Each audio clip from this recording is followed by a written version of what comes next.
Muy bien. Entonces, el día de hoy nos toca la siguiente clase de lenguaje, la sesión número 7 y la clase número 3. Ok, literatura. Literatura es el tema que vamos a tratar en la clase de lenguaje, en comunicación en lenguaje, y lo que vamos a lograr con aprendiendo este tema es a leer por lo menos 5 textos considerados clásicos o de cánones de diferentes culturas con el fin de construir referentes y comparaciones culturales amplias. O sea, ¿qué vamos a hacer en nuestras palabras? El fomentar el deseo de leer textos de autores guatemaltecos y de autores de otras culturas o culturas, ya sea dentro de la misma guatemalteca, ¿verdad? O sea, cultura maya, cultura xinca, o autores de culturas que sean externas a la hispánica para comparar las situaciones culturales, o sea, las cosas que se hacen normalmente en diferentes esquemas o en diferentes situaciones. Por ejemplo, vamos a fomentar la lectura para leer textos de autores guatemaltecos y textos de autores que puedan ser de otro país, por ejemplo, algún texto de Honduras, algún escritor de Honduras, algún escritor de Europa, y entonces comparar las culturas, qué es lo que ellos les gusta hacer, qué acostumbran a hacer, cómo ven la vida, si ellos han tenido problemas como nosotros del conflicto armado, que se han querido apropiar de nuestras tierras, si ellos han tenido otro tipo de conflictos, cómo ven ellos, comparando, ¿verdad? Nuestra literatura, porque en la literatura se ve plasmada esa información en qué les ha tocado que luchar a la sociedad de esas culturas comparado con lo que nos ha tocado a nosotros y vivir. También lo religioso, porque también hablan de lo religioso. Este sería el indicador del logro. Entonces, para eso primero vamos a saber qué es literatura. Así que vamos a buscar van a buscar qué es literatura, van a investigar y van a escribir en su cuaderno qué es literatura y vamos a basarnos en los saberes previos, perdón, en los nuevos aprendizajes.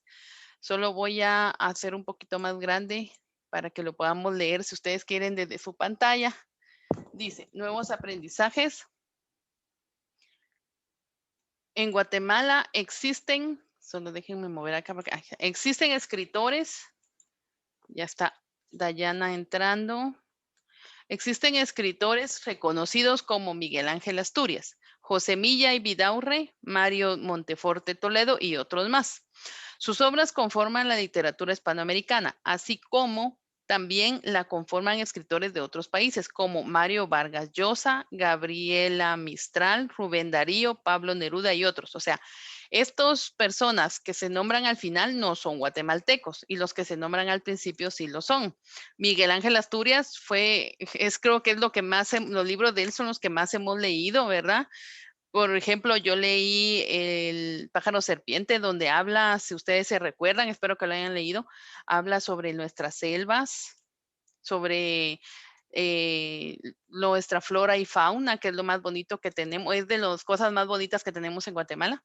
José Milla y Vidaurre, yo no lo leí, pero debe tener otro punto de vista de nuestra cultura. Mario Monteforte Toledo también es un escritor guatemalteco. Ahora, Mario Vargas Llosa, Gabriela Mistral, Rubén Darío y Pablo Neruda no son guatemaltecos, son hispanos, pero no son guatemaltecos. Dice, cuando se habla de la literatura hispanoamericana, perdón, se refiere a las obras escritas por autores de habla hispana, nacidos en Norteamérica, Sudamérica, Centroamérica y el Caribe. La literatura hispanoamericana realmente tiene voz propia desde el siglo XX. Fue apenas en el siglo XIX que los países de América se independizaron de Europa. Los principales temas que trabajaban los autores era el mestizaje racial y la cultura, la naturaleza, la injusticia social, los problemas económicos y la inestabilidad política. El mestizaje racial y cultura sería el hecho de que nos conquistaron y vinieron y nos hicieron mestizos porque tuvieron relaciones los indígenas con los conquistadores y terminamos siendo altos, morenos, blancos, bajitos, colochos, pelo liso, en fin, bueno, todo fue una relación así, un mestizaje, ¿verdad? De razas. Y la cultura, ¿cuál? La cultura que ya tenían nuestros ancestros, los mayas, con la cultura que vino de España. ¿Sí? ¿Qué cultura fue la que vino de España? Resulta que ellos solo tenían un Dios y nos inculcaron el catolicismo. Sin embargo, aquí la cultura y en este caso era la de ofrecerle vírgenes y niños a los dioses. Eso hacían los mayas. La naturaleza. La naturaleza es cuando, como les conté, como Miguel Ángel Asturias nos habla en sus obras sobre la selva, los animales, la forma en que viven las personas en el interior, todo eso nos dice Carazamba, por ejemplo, no sé si la leyeron, a mí me impactó mucho leerlo porque hablaba de una mujer morena y pues le explicaba realmente situaciones en las que vivía el autor cuando la veía porque estaba enamorado de ella y cómo terminó la obra, ¿verdad?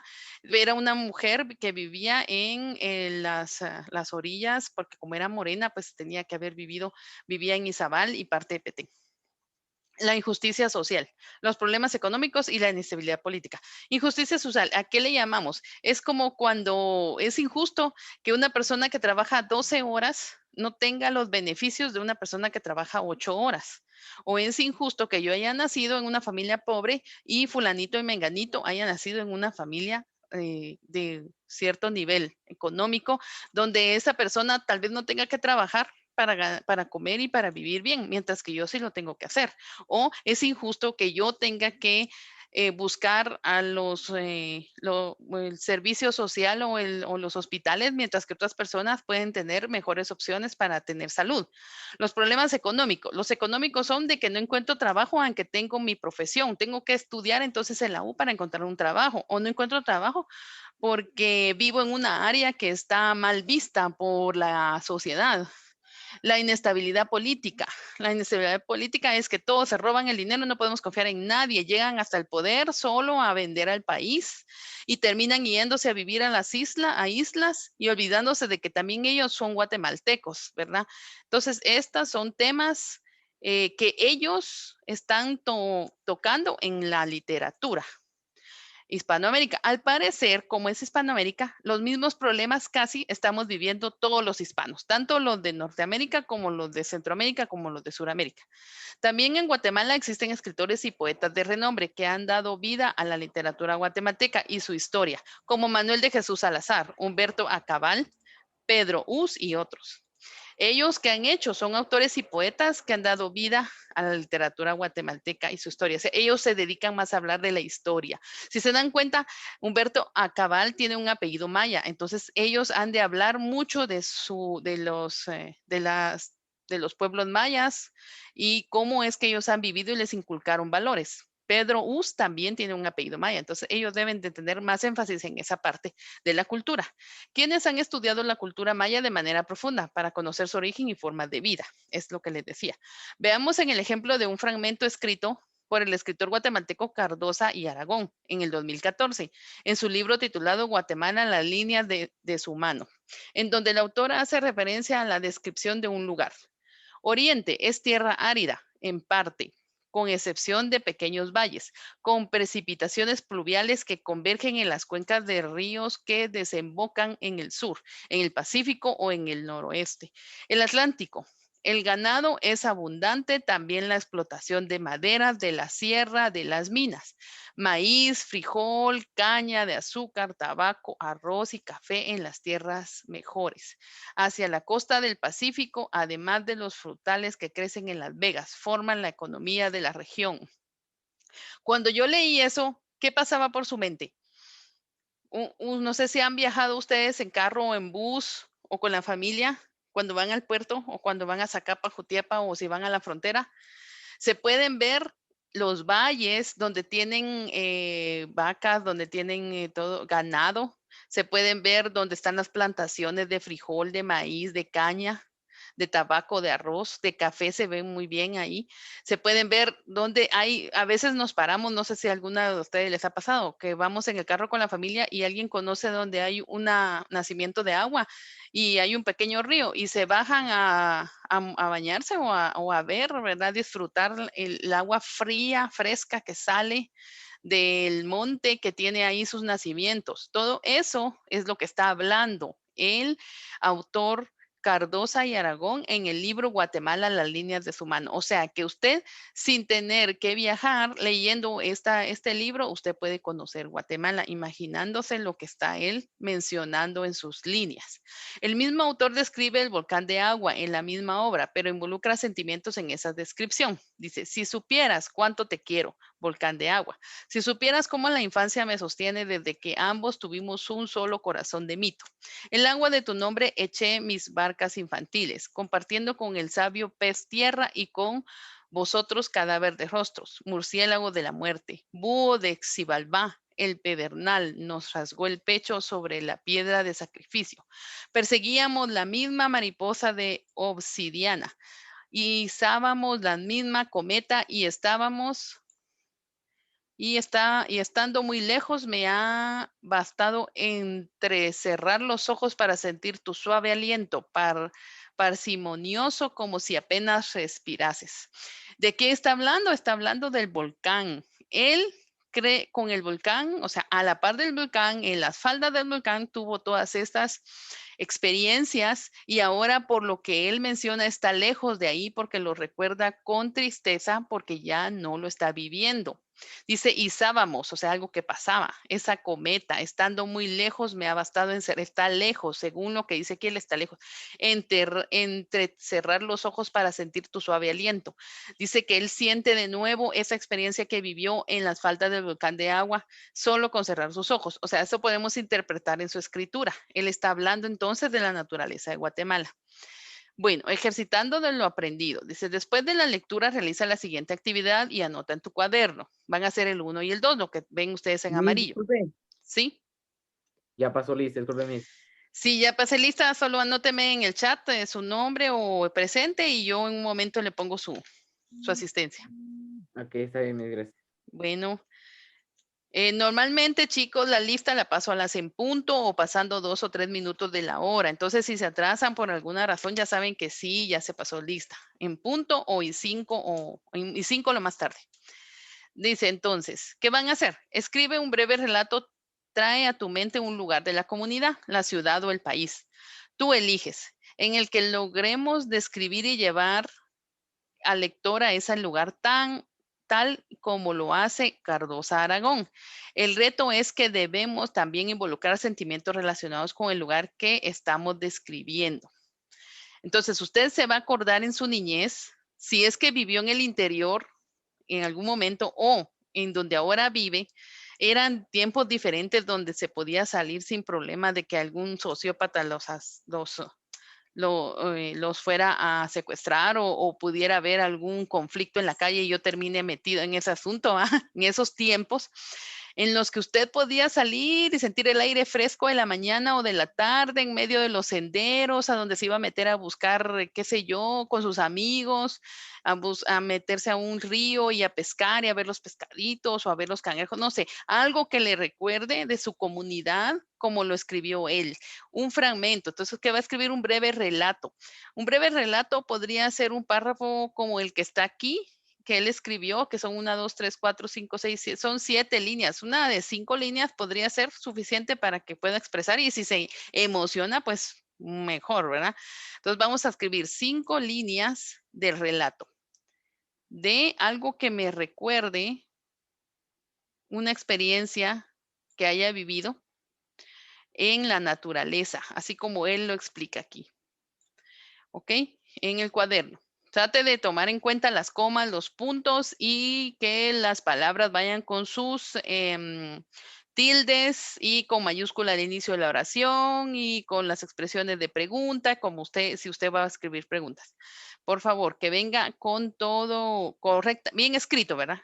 En el 2, a continuación se presenta un poema de Humberto, acaba el poeta guatemalteco. Lee el poema y luego responde las preguntas. El poema es Camino al revés. Y las preguntas son A, B, C. Vamos a leer el problema, el poema, perdón. Dice, de vez en cuando camino al revés. Es mi modo de recordar. Si caminara solo hacia adelante, te podría contar cómo es el olvido. A ver, ¿qué entiendo yo de aquí? Él está diciendo que él camina al revés para no olvidarse de lo que le ha pasado anteriormente. Es lo que yo entiendo. ¿Cómo ustedes entienden lo que dice el poema? Acuérdense que un poema a veces lleva palabras rebuscadas para poderle dar la rima. Entonces tenemos que tratar de interpretar el mensaje del autor. En la A dice, ¿qué sentimiento te hace leer el poema? Yo podría decir que me hace sentir añoranza, porque añoro lo que sucedió antes, o sea, por eso camino al revés para acordarme de mi niñez, por decirles algo, porque yo ya tengo 50, entonces ya puedo yo con tristeza recordarme de los tiempos en los que no vivía con miedo ni con temores, ¿verdad? Entonces, para mí es añoranza o tristeza. Dice, ¿de qué se trata el poema? El poema se trata del pasado y el presente. Si se dan cuenta, porque dice, de vez en cuando camino al revés, es mi modo de recordar pasado. Si caminara solo hacia adelante, mi presente, te podría contar cómo es el olvido. Entonces se puede decir, se trata de pasado, presente y de olvido. ¿Y qué significa tiene caminar? ¿Qué significado tiene caminar al revés? ¿Qué significado tiene el recordarme de lo que ya viví? ¿Sí? El de no olvidar de no olvidar las buenas cosas que he vivido, de no olvidar también lo malo, porque lo malo también me trae algo, porque me ayuda a superar las situaciones. Entonces, yo puedo escribir eso, ustedes también escriban, ¿qué sentimiento te nace al leer el poema? Camino al revés, de qué se trata el poema, ya les dije eso, creo que todos van a contestar igual, ¿verdad? Presente, pasado y olvido. ¿Y qué significado tiene caminar al revés? Escriba lo que usted siente y piensa y entonces esto lo va a marcar en su cuaderno. Ahora les voy a presentar la hoja donde está la tarea y me pueden hacer preguntas. Bueno, esto es lo que voy a subir al Google Classroom. Activación, el tema es la literatura. Sí, entonces, ¿qué es lo que va a trabajar usted? Usted va a trabajar en la sesión 7, la activación de los eventos previos. Va a buscar, investigar qué es literatura. ¿Sí? Y luego se va ejercitando lo aprendido. ¿Qué va a hacer de tarea después de la lectura? Se anota en tu cuaderno. Escribe un breve relato, a escribir el relato en tu mente en un lugar de la comunidad, en la ciudad, del país donde viviste, donde describas un lugar tal y como lo hace Cardosa. O sea, describa un lugar muy bonito donde vivió situaciones que no puede olvidar.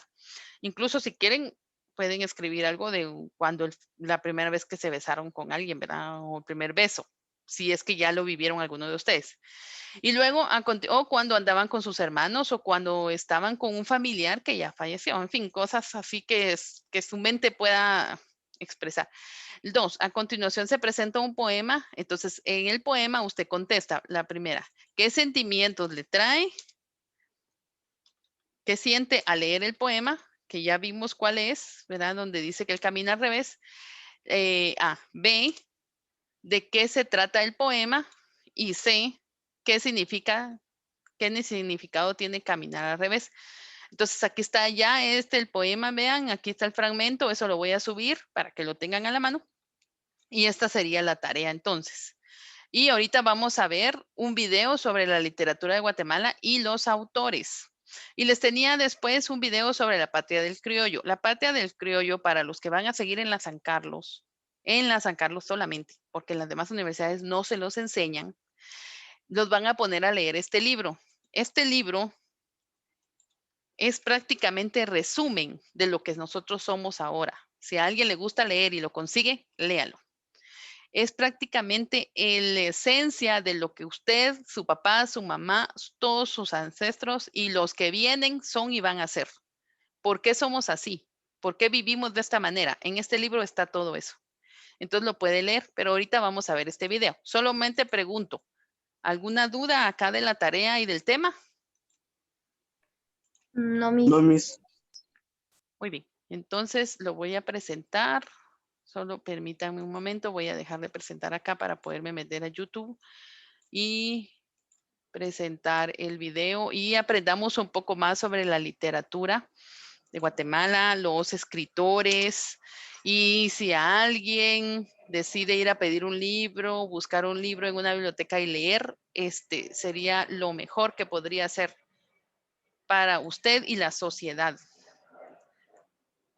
Para usted y sus familiares y sus hijos, si es que va a tener hijos, porque ahora los jóvenes ya no quieren tener hijos, pero vamos a ver, acá está. Solo le voy a poner compartir sonido y optimizar. Si no se ve y si no se escucha, me interrumpen. Mía, mejor conocido como Salomé Gil, nació en 1822 y murió en 1882. Escribió Historia de un Pepe, cuadro de costumbres e historias de un abogado. Es considerado el padre de la novela guatemalteca. Miguel Ángel Asturias nació en 1899 y murió en 1894. Yo no lo escucho. Él escribió Señor Presidente y ganó el Premio Nobel de la Literatura en 1966. Ah, sí, ya lo escuché, ya lo puse bien. Luis Cardosa y Aragón nació en 1901 y murió en 1992. Él escribió El Sonámbulo y Quinta Estación.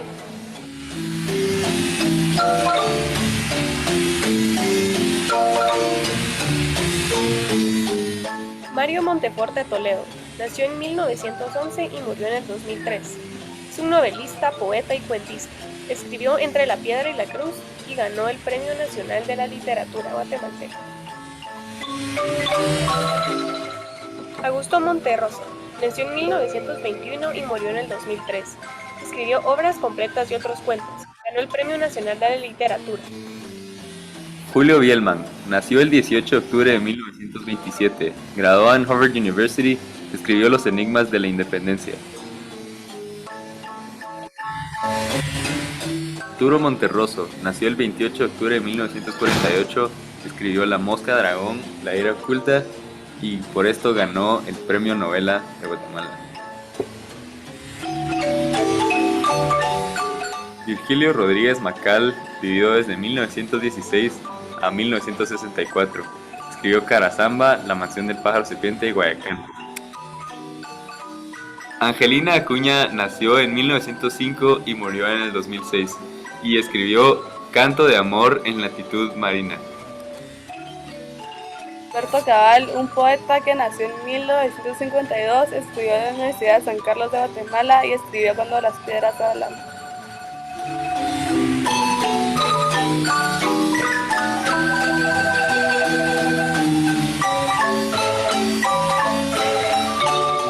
Yo creo que ha mejorado bastante. Siempre ha habido una actividad literaria, pero mínima, todo eso, pero siempre ha habido una actividad, yo diría que consistente, pero poco conocida. Y empieza a haber, yo diría que a partir de los años, después de la firma de la paz en el 96, poco a poco, así como vuelven varias actividades al país, empieza a haber una actividad más prolífica en la literatura. Es decir, hay mucha gente interesada en escribir, mucha gente escribiendo, y que tiene que ver con el desarrollo del país, ¿verdad? Porque todavía en Guatemala hay pocos lectores, y por lo tanto uno se preguntaría, bueno, ¿para qué lectores están escribiendo esta gente? Pero en realidad la literatura debiera escribirse para el mundo, no para los lectores de Guatemala. Bueno, depende a qué resto del mundo. Si nos comparamos con países del tercer mundo, diría que estamos ligeramente mejor. Y eso habría que verlo, digamos, si nos comparamos con algunos países de África, con otros países de Centroamérica. Pero aún así no creo que salgamos muy bien parados. En Colombia, por ejemplo, nuestra actividad literaria todavía es extraña, tanto que si alguien dice que quiere escritor acá, es todavía un ser extraño, raro, alguien que le pasa algo, que hay que mandarlo al psiquiatra, algo así. Mientras que en esos otros países es una profesión más, pues algo natural, es un oficio al que uno puede dedicarse. Ahora, respecto al primer mundo, pues hoy día en Guatemala, si una novela vende 5,000 ejemplares, es un bestseller, es algo totalmente extraordinario. Y la mayoría de autores se conforma con ediciones de 500,000 ejemplares en Guatemala. Libro favorito no tengo, pero en diferentes épocas hay libros que me han impactado. últimamente diría los últimos 10 años, he estado leyendo y pensando y reflexionando sobre un libro de Margarit Yourcenar que se llama Memorias de Adriano. Es un libro, es una novela de reflexión sobre el emperador. Bueno, frase, no es mi frase favorita, es una de las frases que me gusta. Dice Henry Miller, uno debe ir siempre hacia el lugar donde no está señalado. Lo hace pensar.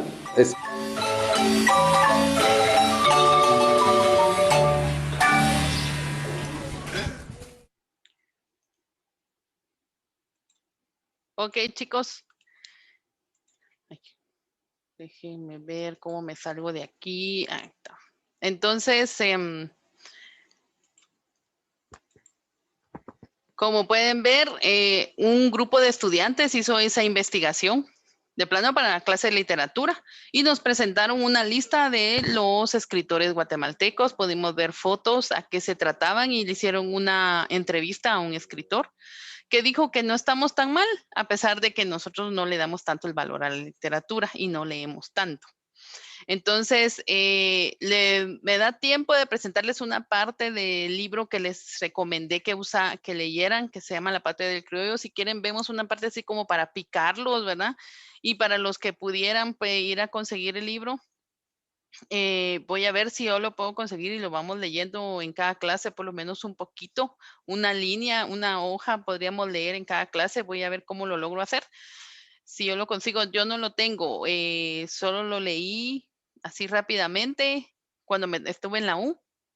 Ya me voy a graduar, gracias a Dios. Entonces, pero no lo tengo, entonces sería de conseguirlo. Solo tengo una duda. Ya logró ingresar, parece que Dayana estaba pidiendo que le mandara el link, pero según tengo entendido, Dayana sí está en el grupo. No sé por qué no lo recibió. Vamos a ver. Bueno, lo voy a mandar. Es que me habían dicho. ¿Sí? Ya, o ya está. Es que hay dos Dayanas.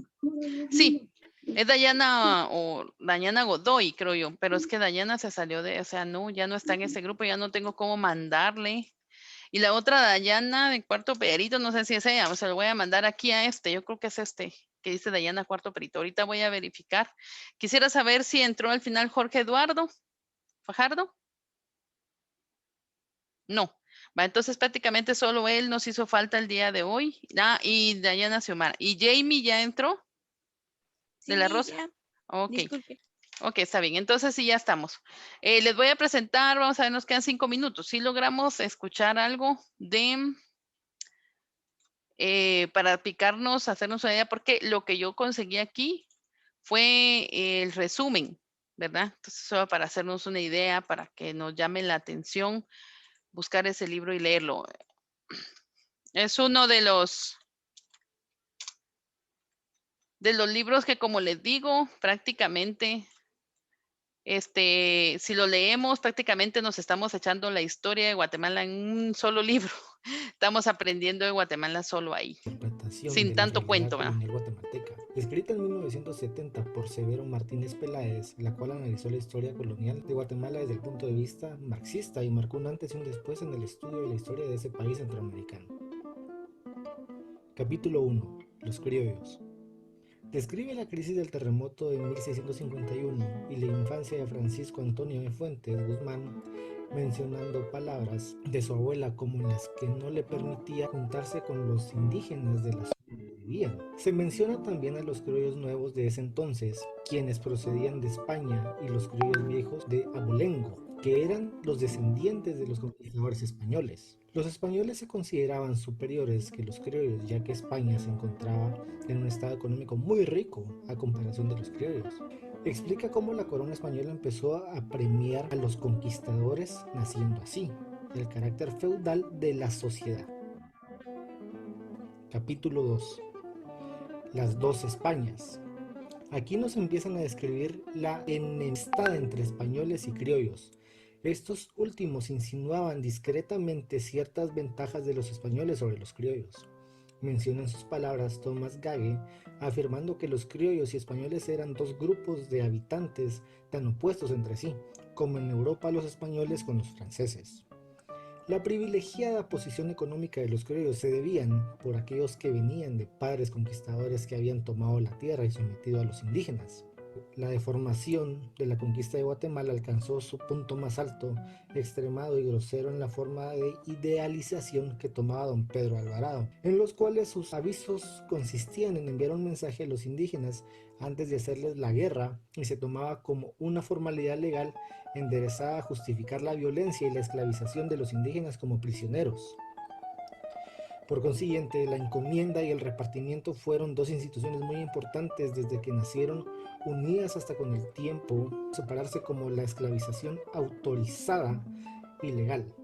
El repartimiento y la encomienda primitiva eran una forma hipócrita de apropiarse y esclavizar a los indígenas.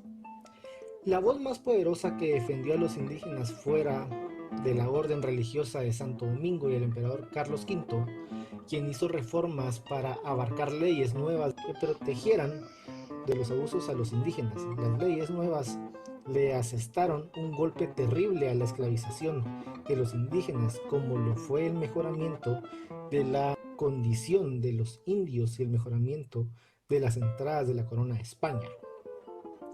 Capítulo 3. Las dos Españas, continuación. En el territorio guatemalteco no fueron aceptadas de buena forma las nuevas leyes y fue suprimida la esclavitud indígena. El nuevo encomendado no tenía ninguna autoridad sobre los indígenas de sus pueblos y fue necesario prohibir el encomendero viviera en su mismo pueblo de encomienda. El repartimiento fue, después de la esclavitud y por una larga época, el mecanismo dentro del cual quedó conquistado el indígena y garantizó su explotación como su posición de inferioridad. Las viejas familias de la conquista fueron perdiendo terreno económico y político para que la nueva generación de criollos lograra enriquecerse. La actitud de menosprecio de los españoles hacia los criollos no solo la sentían ellos, sino otras personas ajenas al problema, ya que los criollos llegaron a ser conocidos como una clase social haragana e incapaz, crueles y débiles de carácter. Ok, chicos, lo corto porque ya se va a cortar para despedirnos. Los criollos, para hacer una aclaración, eran los que vinieron y se juntaron, tuvieron relaciones, se casaron con las indígenas y así nacimos nosotros. Somos nosotros los que nacimos de todo ese mejurje que se hizo. Pero son gente que quedó en buena posición. O sea, todavía los que estamos en el nivel medio no estamos en buena posición. Estamos hablando entonces de los dueños de empresas. Los criollos son el Botrán, son los dueños de Casif. Todos ellos son los criollos, los de ese entonces, los que se quedaron con mejor espacio, mejor tierra y mejores opciones de vida. Vamos a seguir viendo el video el siguiente día, jueves primero, Dios. Goodbye.